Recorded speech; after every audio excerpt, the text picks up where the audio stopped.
saya hanya semua adalah milik Anda, milik Tuhan. Jadi Tuhan hamba pasrah, hamba hanya menitipkan anak saya kan waktu itu masih kecil yang jadi pemikiran. Kalau memang dikasih kesempatan, saya ingin melanjutkan karena saya masih punya tanggung jawab.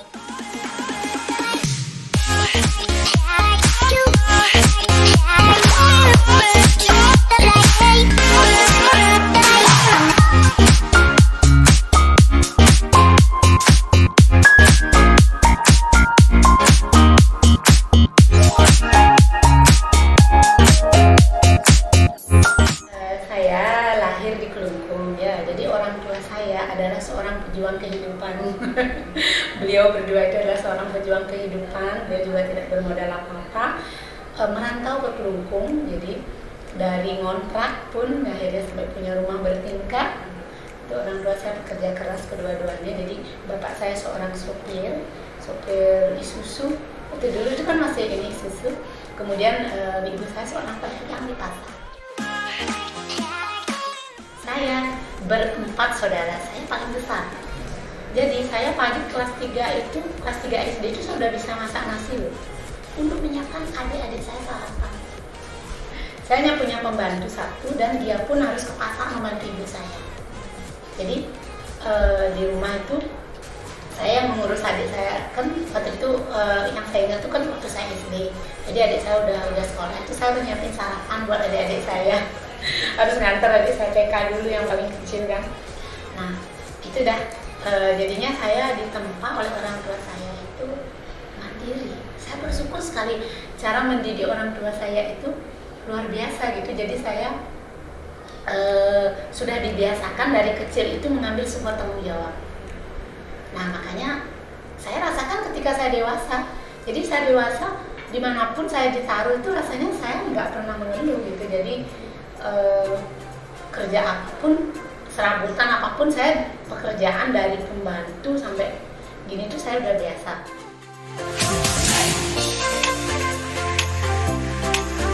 Dari kecil saya bercita-cita menjadi dokter gitu. Jadi kan sering misalnya diajak ke dokter itu saya sering memperhatikan dokternya apa sih yang dilakukan gitu, kayak ingin tahu aja. Pernah dulu ibu saya kan suka dokter akupunktur itu ya Mbak ya. Jadi saya merhatiin gimana di mana-mana aja ditusukin kan gitu. Terus nanya kan, itu waktu SD itu kayak kelas 4, kelas 5 gitu. Akhirnya saya sampai beli buku-buku. Waktu itu kan belum ada zaman kayak sekarang ya, ada HP dan sebagainya, masih jadul. Itu tahun 80-an loh Mbak. Dan itu saya beli buku tuh lewat kantor pos. Itu pertama buku yang saya beli itu dari Balik Kamar Praktek Dokter oleh Dr. Handrawan Nadesul. Saya masih ingat sekali. Terus saya baca-baca ada buku itu gitu. Kan ada di sana beberapa kasus. Mungkin kalau kita awam itu, tapi di sana bisa kok kita awam itu, bisa kok kita mengerti. Jadi misalnya kayak kasus KBS apa gitu misalnya ada kan. Jadi apa sih gejalanya? Akhirnya saya main sandiwara-sandiwaran sama adik saya. Kamu jadi pasien, saya jadi dokter. Jadi saya harus hafalin semua gejala itu. Nanti dia yang ngomongin gini loh saya begini-begini. Oh ini gini sakitnya. Saya masih ingat sekali itu apa yang menjadi spirit saya sehingga sampai di sini, sampai di titik ini gitu. Akhirnya bulat lah. Keinginan saya memang suatu saat ingin jadi dokter. Karena satu lagi saya juga ingin membantu orang lain gitu. Jadi kayak mulia aja gitu jadi dokter.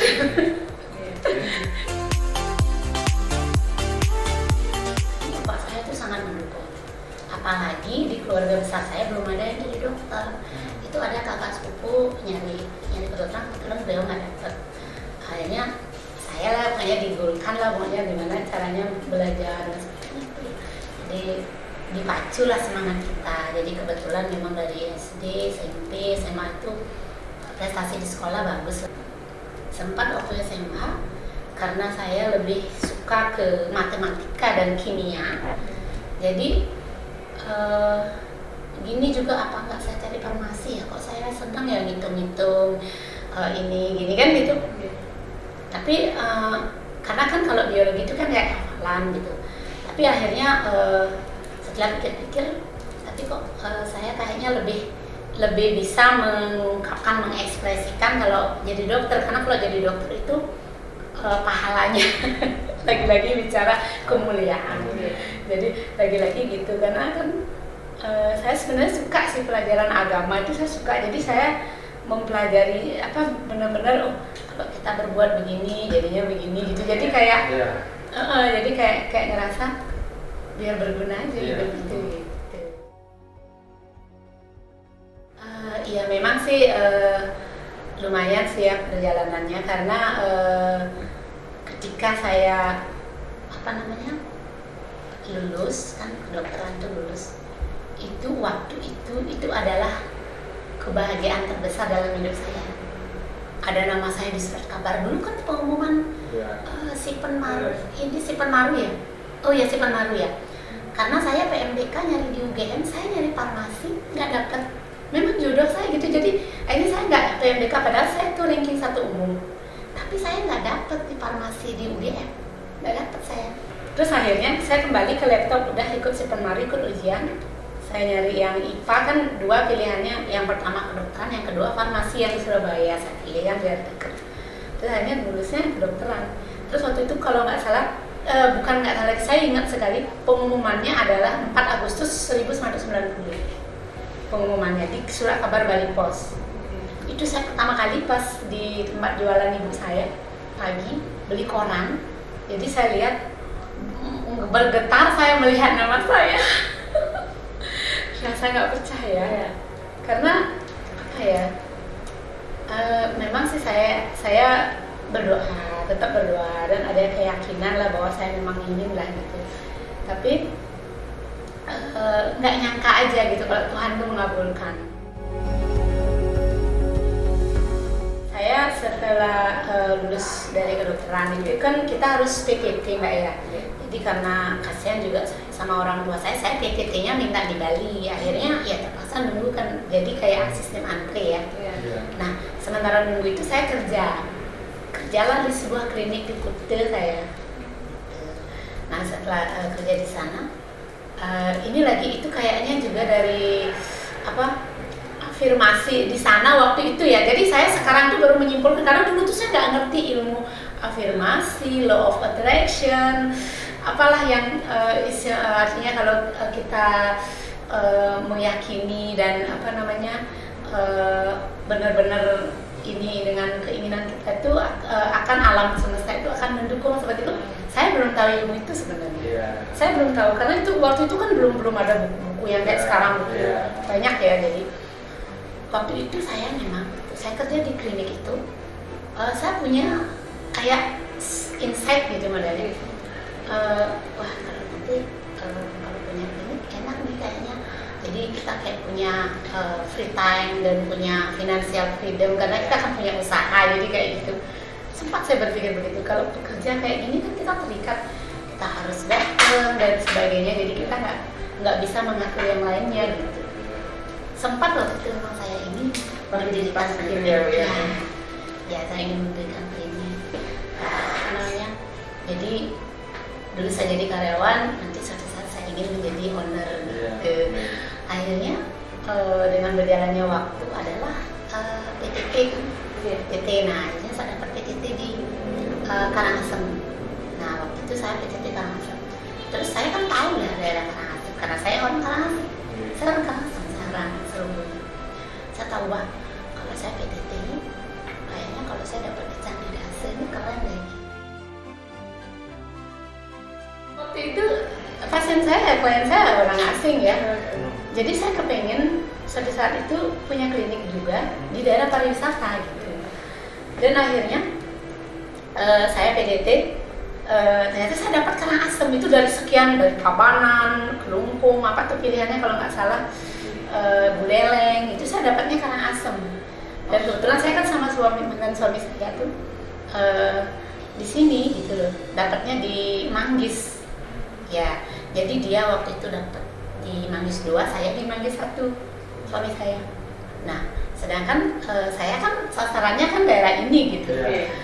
Saya tukeran kan, karena waktu itu masih bisa gini, masih kan lotre-lotrean nih, jadi karena saya sama suami saya kan jadinya saya di Manggis 2 ya, dia saya suruh di Manggis 1 gitu, jadinya saya di sini PTT, dia di sana.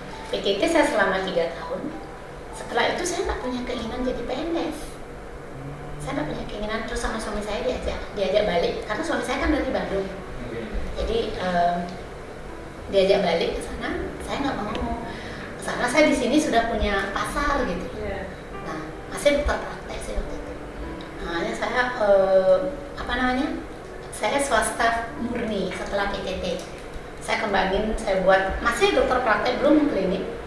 Saya kembangin, cari beberapa hotel, langsung saya marketing saya. Pokoknya gimana ya, orang kita sendiri kan waktu itu perawat nggak punya, orang kita sendiri kan. Jadi baru saya nyampe, sebenarnya waktu saya PTT itu baru saya nyampe di sini itu saya udah dicari pasien, maksudnya katanya ada dokter ya, kan saya kos di sana dekat sama sini. Ya karena kan semangat kerja saya memang tinggi ya, karena waktu itu anak-anak saya kan masih kecil. Nah sedangkan suami saya kan orangnya agak kalem gitu, jadi kayak beliaunya cuman gini PNS aja gitu. Jadi ya saya lah yang mengembangkan akhirnya. Nah, waktu itu saya masih swasta murni Mbak. Habis PTT 3 tahun saya masih swasta murni, tapi suami saya PNS. Setelah 2 tahun itu dia PNS. Dia dulu tak cariin PNS karena dia kan tipikalnya orangnya konsisten dan suka rutinitas. Kalau saya enggak, kalau saya sukanya sesuatu yang baru. Laki-laki, Bapak, almarhum udah Bapak saya. Beliau sangat antusias, beliau so excited. Jadi hal apapun beliau ibaratnya api. Jadi semangatnya tidak pernah pudar. Jadi kayaknya saya dominan sih Bapak saya. Iya, jadi sosok beliau. Jadi dan jiwa sosialnya sangat tinggi. Bahkan kan satu hal, mungkin itu pelajaran juga saya lihat yang Bapak saya itu bahkan tidak punya pun dia bisa memberikan. Itu loh. Ada yang masih diingat. Jadi kalau kita selalu berniat baik kepada orang lain, kita tidak perlu takut untuk melakukan apapun gitu. Karena kita otomatis akan diproteksi sama Tuhan gitu.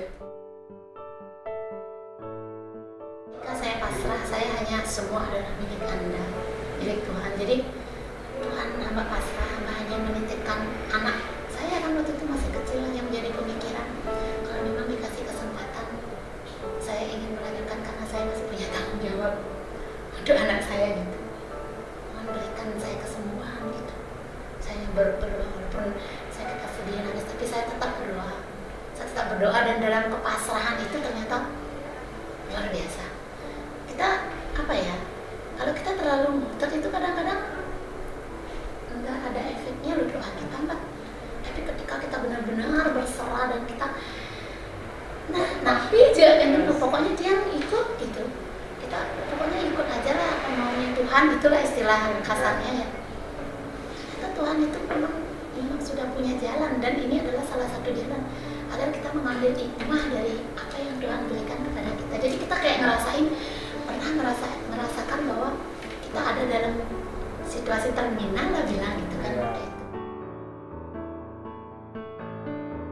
Tapi saya dengan kondisi HB masih 7, dengan saya pemulihan sendiri tanpa transfusi darah karena tidak ada yang punya darah HB, itu susah sekali nyari darah HB. Saya nggak dapat darah, akhirnya saya pulang dengan nutrisi aja dah, sama vitamin-vitamin. Of course, itu is the number one. Jadi kayak prinsipnya gimana ya kalau saya bilang ya, kalau kita udah